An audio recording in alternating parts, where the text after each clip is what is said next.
военными следственными органами Следственного комитета России по факту расстрела представителями украинских вооруженных формирований не менее 11 пленных российских военнослужащих на территории Луганской Народной Республики возбуждено уголовное дело по статьям об убийстве и жестоком обращении с военнопленными.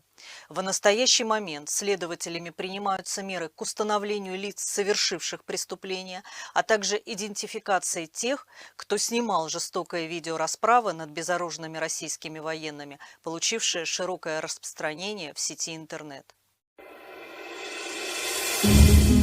Kremlin menuduh tentara Ukraina mengeksekusi lebih dari 10 tawanan perang Rusia menyusul beredarnya video di media sosial yang diduga berasal dari garis depan perang. Dilansir dari Guardian, rekaman itu tampaknya menunjukkan sekelompok tentara Rusia muncul dari bangunan tambahan di halaman sebuah rumah dengan tangan di atas kepala sebelum mereka disuruh berbaring telungkup. Namun salah satu pria yang mengenakan pakaian serba hitam tampaknya mengerahkan senjatanya ke unit tentara Ukraina yang mengenakan ban lengan kuning saat ia muncul dari kakus yang setengah hancur.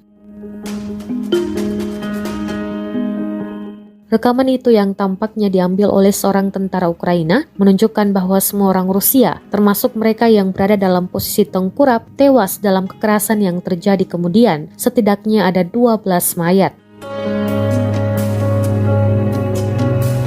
Insiden itu dikatakan terjadi di pekarangan sebuah rumah di dekat desa Mavivka di wilayah Luhansk Timur Ukraina yang merupakan bagian dari wilayah yang lebih luas yang dikenal sebagai Donbas. Baik lokasi maupun identitas orang-orang yang ditampilkan dalam video tidak dapat segera diverifikasi secara independen.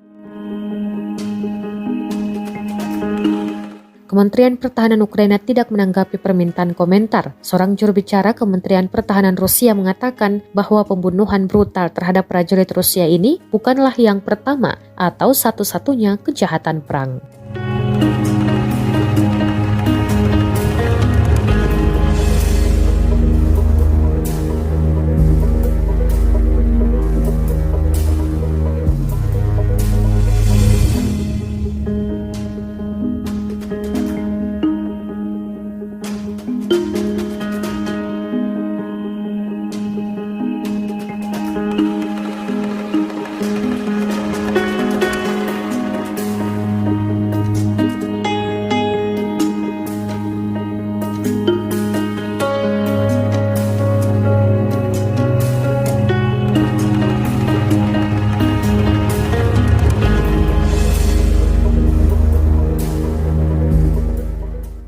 Terima kasih sudah nonton, jangan lupa like, subscribe, dan share ya!